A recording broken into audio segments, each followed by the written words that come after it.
Alright, so I have a buddy, and he made paintless dent repair tools in the heydays, and he's trying to explain to me that he was run out of the industry, and the industry's completely dirty as well.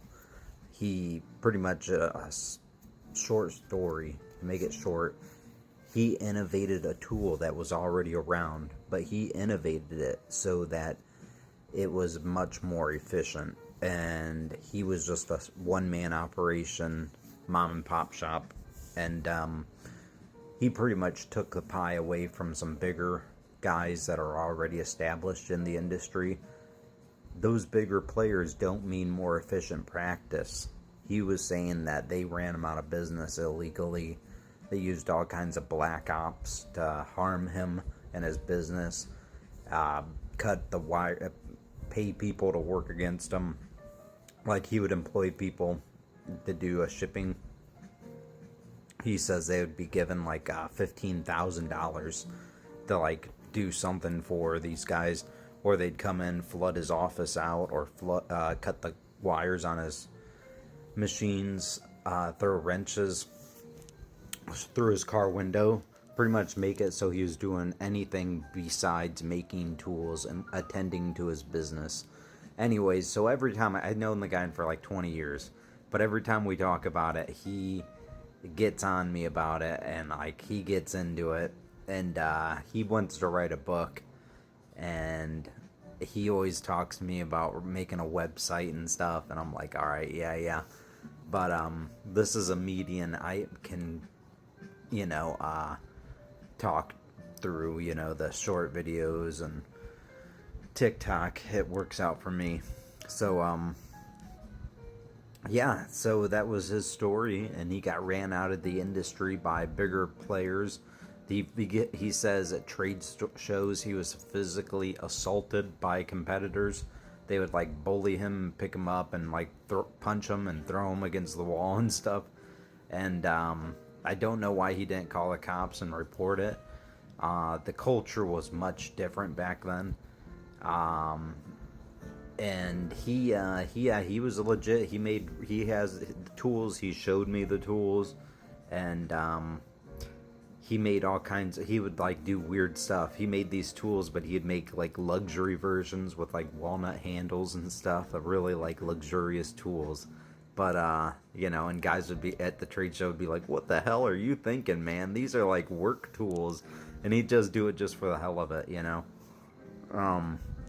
So anyways, he says at trade shows too, a guy would they would have their, at a big expo event, and they would have a bunch of different booths with their tools and stuff and all kinds of products, and someone would hit the fire alarm, and so everyone would file out, and while everyone's filing out, other guys are in there ransacking their the empty booths and taking whatever they want.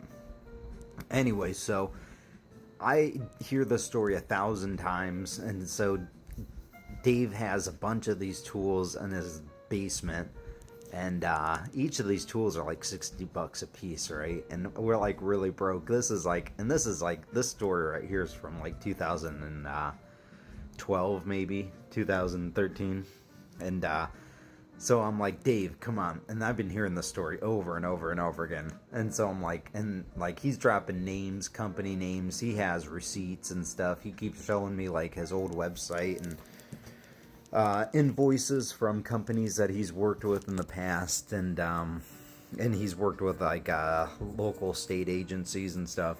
And so he showed me all this, and so one day I'm like, I finally get a car, and I'm like, dude, Dave, because he's my neighbor. I met him on Craigslist. He's my next door neighbor.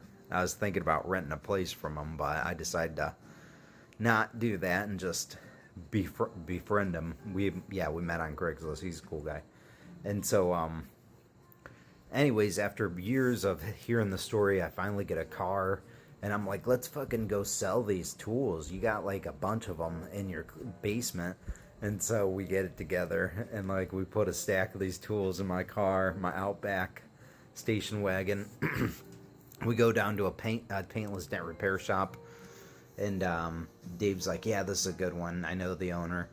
We walk in, and the owner is this big old country-fed dude. And he's like, hey, oh my God, what the hell are you doing here, David? And my buddy Dave's like, hey, how's it going? You know, they're chumming it up. I'm like, all right, so this guy's legit. He knows the owner, you know. They're chumming it up. They know each other. And so the owner's like, hey, Dave, me and you need to talk. And then he sends me to go work with the owner's like, hey, go work with my tech, see what we do here. And I'm like, oh, thank you, cool. So I go in, I'm watching the tech do his thing, and all of a sudden I see this big country-fed corn dude who's all tanned up, turn like I'm watching him. I feel a disturbance in the force, and so I look up and I see him and Dave talking, and he turns pale white as a ghost, and I'm like, what the fuck? I felt something happen. And so I walk up and I'm like, or no, he's like, I hear him say, you get the hell out of my shop. You and your buddy need to get the hell out of my shop. And I was like, what the fuck? This, like, it went from like being like so awesome of an, like, so like warm and inviting and hospitable to being like, get the fuck out of here real quick. And it was like, what happened, dude? So me and Dave were walking away and I'm like, Dave, what the fuck happened there? And he's like, oh, I told him how, you know, this guy and this guy died because some dude got his airplane, like, fudged with. Some guy that was a business guy. And he ended up dying. Yeah, it's a complicated story. A lot of people, a lot of money. The point is, whenever money, the car industry and the oil industry are very corrupt. They use, like, CIA agents to skirt the law to spy on each other. There's a movie made about it. I'm not sure the movie. But corporate espionage is a huge deal. Corporate sabotage as well. Pretty much whenever someone's used to making money, and if you take too big of a piece of the pie, they might, you know, bite back, because that means you're stealing money out of their mouth. So the most efficient ideas might not make it to, you know, fruition. So the best idea won't make it. It's like the most, like, savage, the one that can survive, you know, the person that, like, he always tells me that, like, pure capitalism is, like, pretty much killing off the competition. And, you know, unfortunately, that's kind of how it is, you know, when it comes to war and stuff. You know, we got Israel, and really war is business is war. Anyway, yeah, kind of a